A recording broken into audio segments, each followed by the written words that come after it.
La députée maire de Kintélé, Stella Messa Sassou Nguesso, a fait un don de vivres aux familles des victimes électrocutées le 2 avril dernier à Kintélé. Composé des sacs de riz, des cartons de cuisses de poulet, des savons, du sucre et du sel, ce don s'inscrit dans le cadre de l'assistance que l'administrateur maire de Kintélé apporte à ces familles endeuillées. Je suis venue ici aujourd'hui pour vous dire que je suis de tout cœur avec vous et surtout vous donner quelques vivres parce que je sais que les veillées là ça a été difficile, vous occuper des gens qui viennent vous voir, vous réconforter, c'est assez dur. Donc moi je suis juste venue vous donner des vivres et vous dire que en tout cas ne vous inquiétez pas, au niveau de la mairie, nous on est en train de tout faire pour que ça aille vite. Désormais, comme je vois que vraiment ça traîne, ça va aller vite. Et ce que vous avez pu demander, hein, vos doléances sont arrivées à mes oreilles. Et donc ça, c'est la première doléance qu'on accomplit. Et il y en aura certainement une deuxième. L'occasion a été tout indiquée pour les familles éprouvées d'exprimer leur inquiétude concernant la lenteur du gouvernement dans l'organisation des obsèques des victimes, mais aussi sur la prise en charge des blessés. Famille des blessés, il y a ceux qui étaient sortis de l'hôpital, d'autres sont encore dans les hôpitaux. Ils sont partis, on les a laissés, ils rentrent à la maison. Et si les plaies s'infectent pendant le confinement, comment ils sont sortis? C'est un peu ça qui nous tracasse. Donc ils prennent leurs responsabilités et qu'ils l'enterrent pour nous libérer. Parce que aussi longtemps qu'on n'a pas encore enterré, nous sommes là. Je déplore vraiment le fait que le gouvernement les ait un petit peu laissés tomber parce que depuis là, nous n'avons pas de suite. Ça fait plus d'une semaine que c'est arrivé. On va sur la deuxième semaine là. Donc vraiment, il faudrait que le gouvernement réagisse et fasse quelque chose. On a eu des décès à cause d'un problème d'électricité, mais maintenant, ça peut créer d'autres problèmes aussi. Faut faire très attention parce que le Covid, là où nous sommes aujourd'hui, nous regardons la télé tous les jours, nous nous rendons compte qu'aux États-Unis, en Europe, ils n'arrivent pas à maîtriser ce qui se passe et c'est pas ici qu'on va maîtriser les choses. Ces familles ont été endeuillées à la suite de la section d'une partie du câble à haute tension du courant électrique occasionné par la foudre le 2 avril dernier. Un drame qui a fait 20 victimes et plusieurs blessés. Moi, j'étais en République du Congo, mais ils vous disent carrément qu'ils ne vont jamais se baisser pour cultiver. Alors que ce pays, c'est comme la Casamance, tout est vert. Donc, on ne comprend pas que tous ces avantages naturels ne soient pas quand même mis à la disposition donc, de l'économie nationale et que tout est importé, que finalement, la seule recette n'est que le pétrole. Tout le monde presque est fonctionnaire, il n'y a pas d'entreprise privée de grande envergure. Sortez pas et tout, parce qu'on leur fait genre un test, on te fait genre un test et tout de Covid-19, après on t'enferme dans la maison, après devant ta porte on met genre un papier, un truc et tout qui va t'empêcher au fait de sortir, quoi, parce que quand tu sors au moins, quand tu sors les policiers sauront que tu as sorti parce qu'ils mettent genre un truc devant ta porte. Là c'est dur ça. Ceux qui sont maintenant dans la rue, ce sont en fait les bailleurs, ce sont en fait les propriétaires des maisons qui sont en train de leur chasser, sous prétexte qu'ils ont le corona pour ne pas contaminer les voisins, tu vois. C'est ça le truc. Ouais, donc ceux qui sont chassés, en fait, c'est ceux dont les propriétaires ne veulent pas que les Africains restent dans leur maison. Ils sont en train de leur chasser. Et quand ils vont même dans les hôtels même les interdisent de rentrer et tout. Donc, ils les chassent, en fait, parce que tu sais comment ça se passe hein, au Japon avec les logements et tout ça, en fait. Si un propriétaire ne veut pas d'étrangers, dès le début, il veut... Bien sûr. Là, je comprends pas, en fait, pourquoi ils prennent au départ, ils leur prennent de l'argent, ils prennent l'argent des Africains, et d'un coup, dès qu'il y a un problème, ils les mettent dehors comme ça. Mon frère, en fait, vraiment, c'est ce que j'ai dit, quand vraiment en Chine, c'est un peu compliqué, en fait.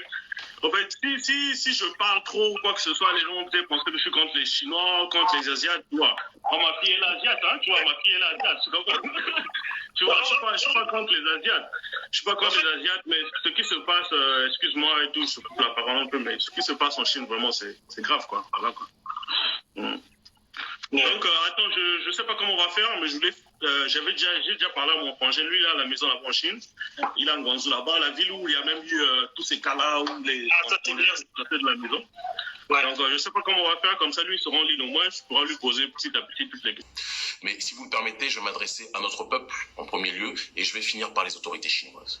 La première chose que je vais dire à notre peuple, c'est que ça fait 20 ans que nous disons que partout où notre peuple est installé, il est en guerre. Mais j'ai l'impression que chez certains, ça rentre, et il y a d'autres personnes chez qui ça ne veut pas rentrer. Ça fait 20 ans que nous disons que partout dans le monde, notre peuple vit une hystérique oppression à cause de la couleur de sa peau. Mais ça, quand on le dit, les gens ne veulent pas entendre. Et quand on dit que le seul endroit où vous vivrez moins ce genre de problème, c'est en Afrique, d'accord ? Les gens ne veulent pas entendre. En Afrique subsaharienne, plus précisément, les gens ne veulent pas entendre. Mais il n'y a que chez nous, comme le disait Marcus Garvey, que nous ne vivrons pas ce problème de racisme, en tout cas à cette amplitude. Il peut y avoir des problèmes, des tensions entre les diverses ethnies, il peut y avoir des problèmes de classe sociale, ça c'est évident, il y en a de très nombreux et on doit lutter contre cela. Mais une chose est certaine, la négrophobie hystérique, vous la vivrez beaucoup plus rarement, sauf exception qu'on s'est manipulé par l'oligarchie, d'accord, capitaliste, par l'oligarchie néolibérale, vous la vivrez beaucoup moins que n'importe où dans le monde. Ça, c'est important de le préciser. Quand on voit les Juifs, comment ils vivaient durant la période de la Seconde Guerre mondiale ou durant la période de l'Allemagne nazie, les Juifs savaient qu'ils étaient en guerre. Donc, ils ne se permettaient pas de faire du tourisme en disant on va aller visiter à Munich ou à Berlin, etc. C'est génial et tout ce qui s'ensuit. Ils savaient qu'ils étaient opprimés.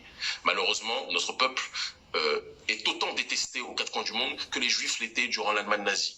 La seule différence, c'est que notre peuple continue à croire qu'il est en paix, alors que les Juifs savaient qu'on leur faisait la guerre. Et ça, c'est un problème fondamental qu'il est nécessaire de rappeler. Et donc, je dis aux nôtres, je le répète plus que jamais, il n'y a que parmi les nôtres que nous pourrons éviter ce genre de problème. Et moi, je vous le dis aussi très clairement, je suis fatigué. Je vous le dis comme je le pense, fatigué de voir que notre peuple partout se fait maltraiter. Je suis fatigué de ça. D'accord ? Je suis fatigué de ces images, de voir des Noirs se faire brutaliser partout. Je suis fatigué de ça. Et la meilleure solution pour éviter ça, c'est qu'on évite d'aller dans les coins de ces gens-là qui ne nous méritent pas. Qui ne nous méritent pas. D'accord ? Construisons notre continent, rebâtissons-le maladivement, d'accord, comme nous essayons de le faire au quotidien, mais laissons ces coins pourris qui ne nous méritent pas. Qui ne nous méritent pas à l'est, à l'ouest, partout dans le monde. C'est normal, d'ailleurs, ils sont comme ça, et ils ont été éduqués par mon père, moi je n'étais pas là, leur éducation est bizarre, ils méritent ça. C'est ça, comme ça que vous réfléchissez ? L'immeuble de l'Union africaine, là où se réunissent les présidents, les leaders africains, de manière biannuelle, 2 fois par an, était bâti par les Chinois. En tout cas, les ouvriers chinois aussi. On n'engage pas les locaux. C'est toujours comme ça. Même pas pour les choses élémentaires. Enfin, très rarement. Pour enlever la saleté, peut-être pour nettoyer, tout ça. Estimé à 200 millions de dollars, c'était censé être un don de la Chine à l'Afrique. Ce n'est que 5 ans plus tard que les agents technologiques rwandais, je crois, auraient découvert que chaque nuit, de minuit à 2 heures du matin, des données quittaient l'immeuble et étaient exfiltrées pour quelque part en Chine. Donc il y avait hacking. D'abord, il y avait des portes numériques dérobées qui donnaient accès discret à l'intégralité des échanges des leaders. Dans les couloirs, il y avait des microphones. Dans le serveur, les multiples serveurs. Donc chaque nuit, il y avait des données qui quittaient l'Union africaine pour aller en Chine. Donc il n'y a pas de discrétion. Toutes les discussions, tous les arrangements, tous les convenances, tous les échanges partaient dans un serveur quelque part en Chine. Donc je construis votre immeuble, vos logiciels, vos technologies, mais vos micros sont sur écoute. Sans que vous le sachiez. Voilà. Et vos dossiers, vos ordinateurs, vos serveurs m'envoient des documents chaque nuit pendant 2 heures, sans que vous le sachiez. Vos couloirs aussi sont sur écoute, il y a des microphones, sans que vous le sachiez. Et ce n'est pas pour dire que tout ce que les Chinois font est négatif. Tous leurs dons sont empoisonnés, absolument pas. Non. Mais c'est simplement pour mettre en emphase que c'est peu après que Donald Trump a commencé à lutter contre cette invasion technologique venant de l'Est. Dans son pays, il a rejeté Huawei, il a rejeté. Donc pas de secret, pas de coopération interafricaine sans que personne ne le sache, pas d'union entre frères, pas de collaboration interne, pas de décisions internes sans que je ne sois au courant. Oh, vous ne le savez pas, vous n'êtes pas censé le savoir. Vous n'êtes pas assez intelligent pour le savoir. Ce n'est qu'après que les Africains ont décidé de remplacer totalement. L'Union africaine a décidé de changer de serveur et les Chinois ont proposé de configurer les serveurs pour eux. Alors là, les Africains ont refusé. C'est ça, c'est même pas pour dire que je suis pour ce que Trump avait fait. L'information est la chose la plus importante que l'on puisse avoir aujourd'hui. La Zambie aujourd'hui n'appartient pas tout à fait aux Zambiens. La radio-télévision zambienne, radio-télévision nationale, n'appartient plus aux Zambiens. Ça appartient aux Chinois. Parce qu'ils ont pris des choses qui sont peut-être plus aptes de rembourser. Ils y parlent de leur bienséance, de leur bienfaisance, de leur histoire, leur culture, leur religion. Et gare à vous de remettre ces choses en question. Sinon vous devenez très caustique au gouvernement. En Zambie fleurit l'école Confucius, en Tanzanie aussi, au Kenya aussi d'ailleurs. Et bientôt chez vous, s'il n'y en a pas encore. Mais où sont les écoles panafricanistes qui parlent de nos valeurs, de nos grands, nos héros, notre histoire, notre culture, notre tradition, notre vision de vie? Nulle part. Vous savez, en Chine, il y a quelque chose...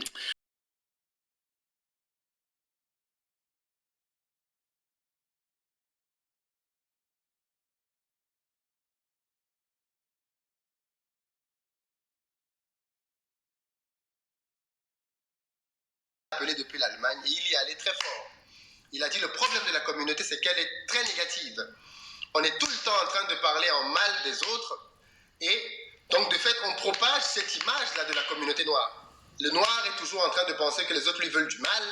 Le noir est toujours en train de penser que les gens sont jaloux de lui. Le noir est souvent en train de penser que tout autour de lui est fait contre lui. Et donc de fait il n'a plus le temps d'apprécier les bonnes choses.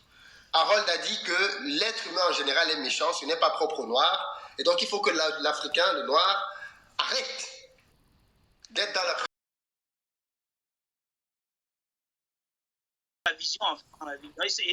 Et ça m'introduit justement dans le problème de la communauté africaine. Donc moi je pense que le problème de la communauté africaine commence par la vision. Il y a dit que sans vision, le peuple est sans foi. Et la vision, c'est quoi? La vision, c'est tout simplement le terme simple. C'est être capable de voir. C'est être capable de voir. Quand tu ne vois pas, tu ne peux pas t'orienter. Si tu n'as pas l'usage de tes yeux, tu ne peux pas te diriger.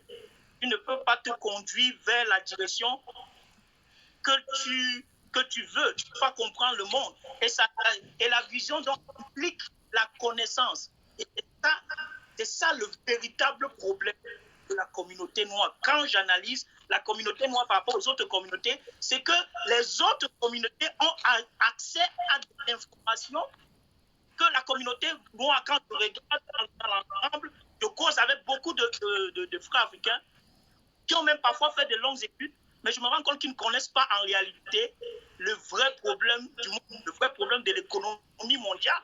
Ils ne savent pas comment les choses fonctionnent. Ils ne savent pas ce qui se cache dans les couloirs.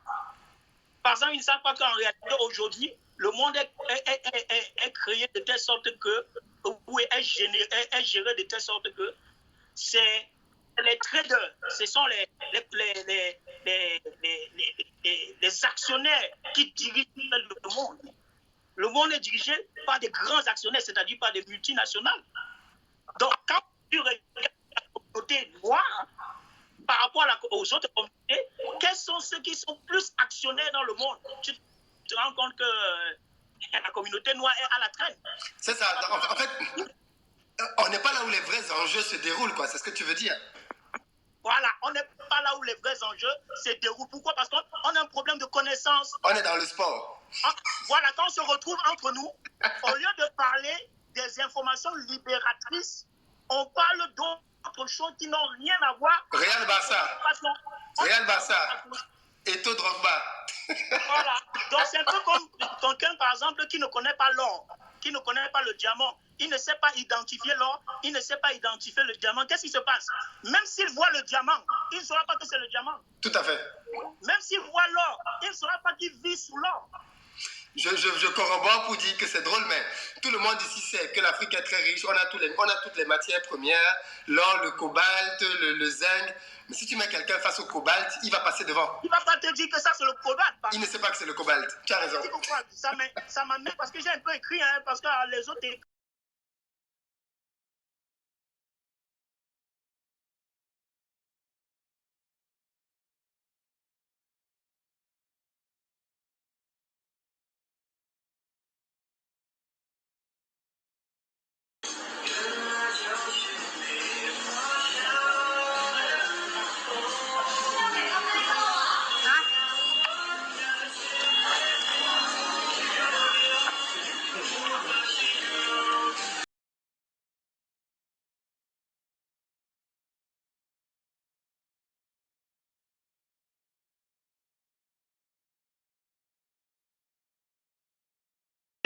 Moi, je te dis, j'ai appelé à l'ambassade au moins 10 fois et on ne prend pas mon appel.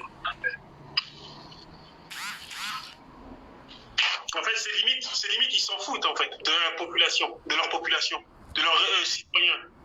En fait, il faut savoir, en Chine, c'est pas comme dans d'autres pays où tu vas te plaindre, tu vas aller où, tu vas aller je sais pas quoi. Tu peux rien faire. En fait, c'est limite une zone de non-droit, en fait. Quand tu mets un pied en Chine, ouais, t'as plus de droit, en fait. Tu peux rien faire. Mais au moins, au niveau de vos entreprises, vos business et tout ça, ils sont pas dit maintenant, on réquisitionne tout, vous pouvez plus faire après ça. Non. Au niveau du business et tout, bon, là, le gouvernement, ils ont été au moins bien. Par exemple, on m'a pas fait payer les taxes depuis janvier, je pense. Ok, depuis janvier. J'ai pas payé les taxes de la compagnie et tout. Ouais.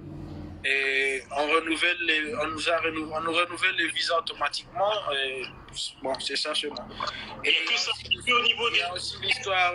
Il y a le gouvernement qui a dit aux Chinois, les propriétaires de maisons et tout, qu'ils pouvaient nous donner, donner aux gens au moins 2 mois gratuits à cause de la situation qui était là. Il n'y a personne qui travaillait. Ouais. Mais ça fonctionne que pour les Chinois. Pour les étrangers, ça fonctionne pas. Ah, ça, franchement, ça c'est. Ça, par contre, au Japon, il y a un truc similaire aussi comme ça. Ouais, aussi. parce que.